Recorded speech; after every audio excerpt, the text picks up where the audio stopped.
जिन्ना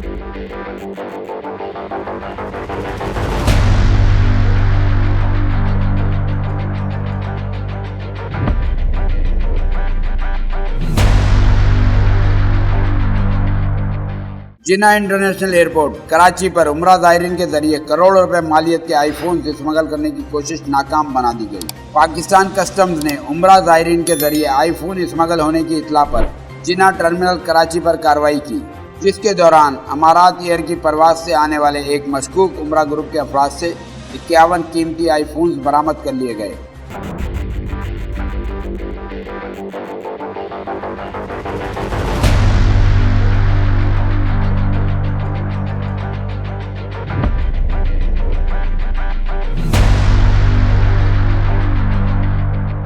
इत्तलात के मुताबिक बरामद किए गए आईफोन में 25 अदद 15 प्रो मैक्स, 12 अदद 14 प्रो मैक्स और 14 अदद 11-12 प्रो मैक्स शामिल हैं, जबकि स्मगल होने वाले आईफोन्स की कुल मालियत 2 करोड़ 74 लाख रुपए बताई जाती है, जिनकी स्मगलिंग के जरिए 88 लाख रुपए की ड्यूटी व टैक्सों की चोरी की जा रही थी। तिजारत न्यूज़ को यूट्यूब पर सब्सक्राइब, लाइक और कमेंट्स कीजिए। इसके साथ साथ बेल आइकन को भी लाजमी क्लिक कीजिए ताकि आप तक पहुंच सकें हमारी तमाम मुनफरिद खबरें जो आप देखना चाहते हैं।